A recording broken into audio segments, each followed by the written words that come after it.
ফিরে যাই আমাদের আজকের অতিথি কণ্ঠশিল্পী মমিন বিশ্বাসের কাছে। আবার আপনার কাছে ফিরে এলাম। যেমনটা শুরুতেই বলছিলাম যে আজ বাংলাদেশের কিংবদন্তি কণ্ঠশিল্পী এন্ড্রু কিশোর, আজ তার মৃত্যুদিন। তো আপনার সঙ্গে তো তার দীর্ঘদিনের একটা পথ চলা ছিল, কেমন দেখেছিলেন তাকে? এটি আসলে এক কথায় বা এক লাইনে ব্যাখ্যা করা সম্ভব নয়। আর মৃত্যুদিনের কথা স্মরণ করতেই মনে হলো যে 4 বছর হয়ে গেল। চোখের পলকে সময়গুলো কত দ্রুত যায়।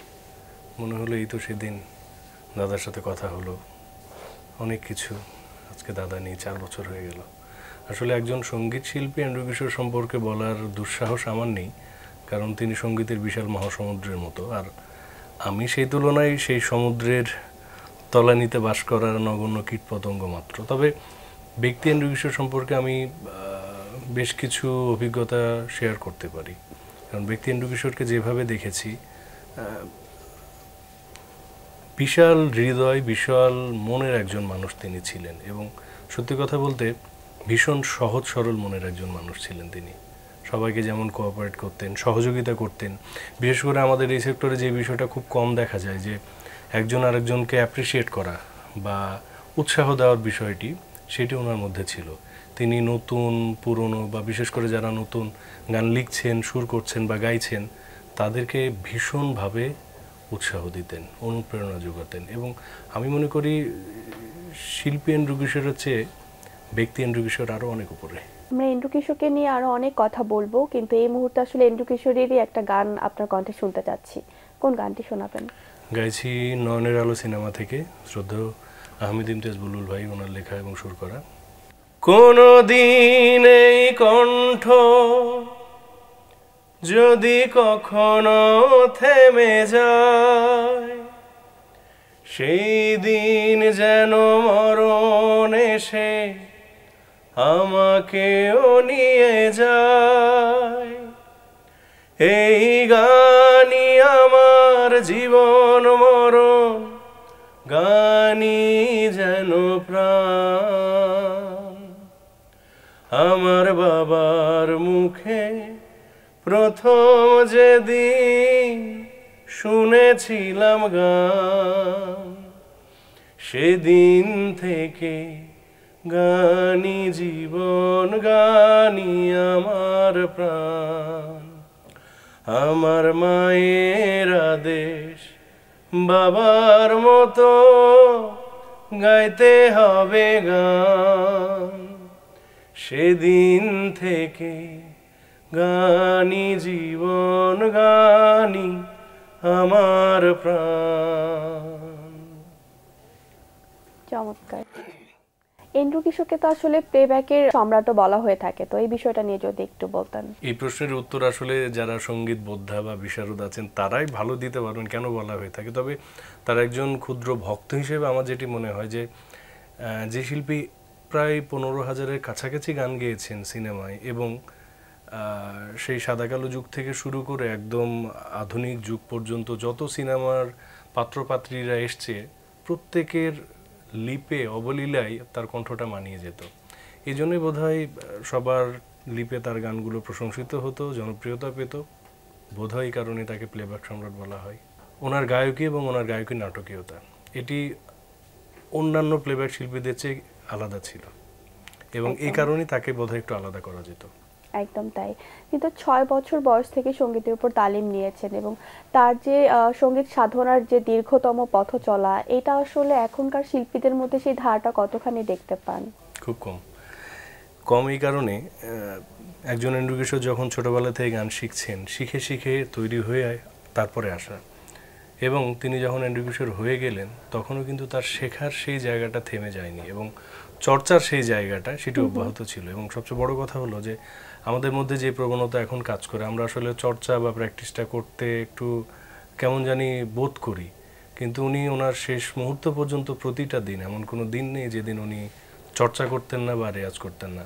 এবং নিজেকে ডে বাই ডে ভেঙে চুরে তৈরি করা এবং একটি জায়গায় নিয়ে আসা, সেটি ওনার কঠোর পরিশ্রম ছিল, চর্চা ছিল, এবং উপরওয়ালার একটা বিশেষ আশীর্বাদ ছিল বলেই তিনি হয়তো বা সফল।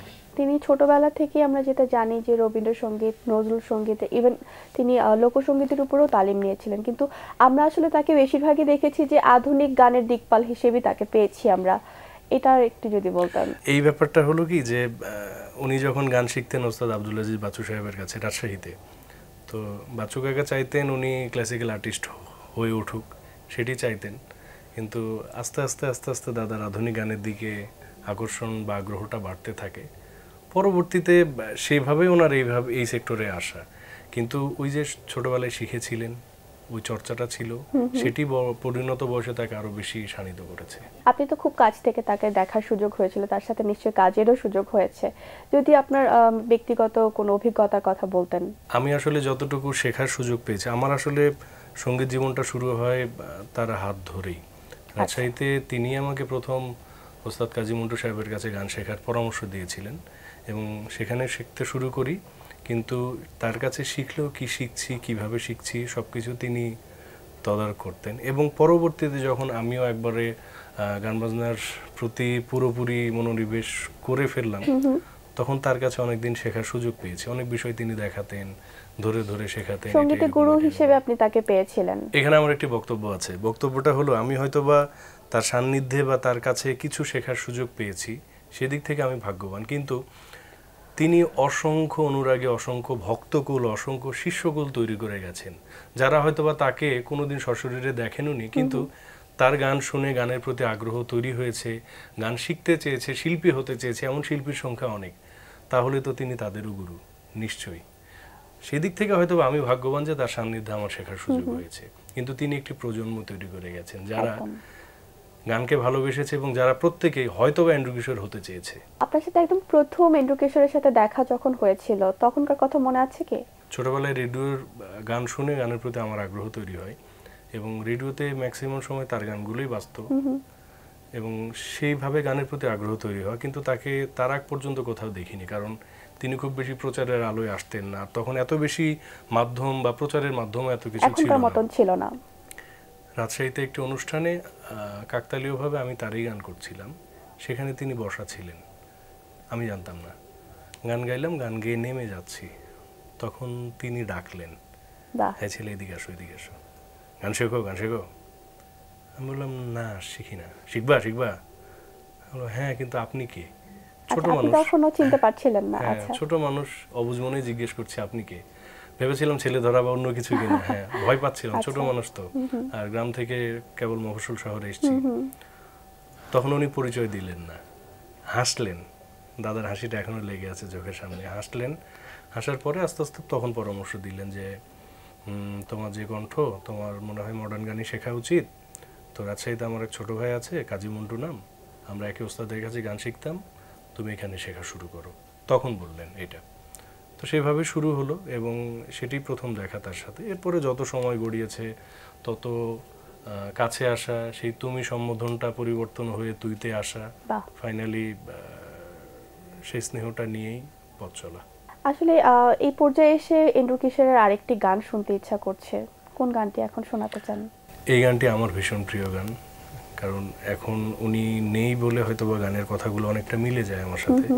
এটি ক্ষতিপূরণ সিনেমার গান, মালিক আফসারি পরিচালিত, গীতিকার কবি খসনুর রনু, সুর আবু তাহের। এই গানে দাদা ন্যাশনাল অ্যাওয়ার্ড ছিল। এই পথ চলি একা, রাতের আধার সাথী করে, দুরাশার পৃথিবীতে, শূন্য হৃদয়ে যায় জ্বলে, শুধু তুমি কাছে নেই বলে। এই পথ চলি একা, তুমি ছিলে আশা, দিয়েছিলে ভালোবাসা, ওপারের ডাকে ভেঙে গেল সুখেরই বাসা। সেই স্মৃতির আগুন বুকে জ্বলে, শুধু তুমি কাছে নেই বলে। এই পথ চলি একা, রাতের আধার সাথী করে, দুরাশার পৃথিবীতে শূন্য হৃদয়ে যায় জ্বলে, শুধু তুমি কাছে নেই বলে। এই পথ চলি একা। অসাধারণ। এন্ড্রু কিশোর তো আমরা জানি 8 বার জাতীয় পুরস্কার অর্জন করেছিলেন। তো তার সঙ্গীতের যে ধারা, এটা আসলে এখনকার তরুণ প্রজন্মরা কতখানি ধরে রাখতে পারছে বলে আপনার মনে হয়? প্রথমে পুরস্কারের ব্যাপারে একটু বলি যে পুরস্কার একজন শিল্পীকে নিঃসন্দেহে অনুপ্রাণিত করে, প্রেরণা দেয়, দায়বদ্ধতাও তৈরি করে। কিন্তু ওনাকে দেখতাম যে, দাদাকে দেখতাম যে পুরস্কার নিয়ে খুব বেশি উনি ভাবতেন না, বরং হ্যাঁ স্বীকৃতি পেলে সবারই ভালো লাগে, সেই ভালো লাগাটা ওনারও কাজ করতো। তবে একটি মানে পুরস্কার বা স্বীকৃতি পাওয়ার চেয়ে যখন তার কোনো গান এদেশের আনাচে কানাচে ছড়িয়ে থাকা মানুষের, পথে প্রান্তরে থাকা মানুষের মনে বা কণ্ঠে গুনগুন করে তারা গেয়ে উঠতো, সেটিকে উনি বড় হিসেবে দেখতেন। আর উনি আরেকটা কথা বলতেন সবসময় যে, যেহেতু উনি নিজেকে কণ্ঠশ্রমিক বা একটি প্রোডাক্ট বলতেন, যেহেতু সিনেমায় গান গাইতেন, তো সিনেমায় ওনার একটি গান যদি সফল হয় বা আমরা যেটাকে হিট বলি বা জনপ্রিয় বলি, একটি গান যদি জনপ্রিয় হয় তাহলে প্রডিউসারের উপকার, সিনেমার লাভ হয়, সিনেমা হিট হয় বা সিনেমা ব্যবসা সফল হওয়ার পেছনে অনেক বড় একটা ভূমিকা থাকে। তো এটি যখন হতো সেটিকে উনি বড় হিসেবে দেখতেন। আচ্ছা, এন্ড্রু কিশোরের যে সঙ্গীতের ধারাটা, সেটা আসলে এখনকার তরুণ প্রজন্ম কতখানি ধরে রাখতে পারছে?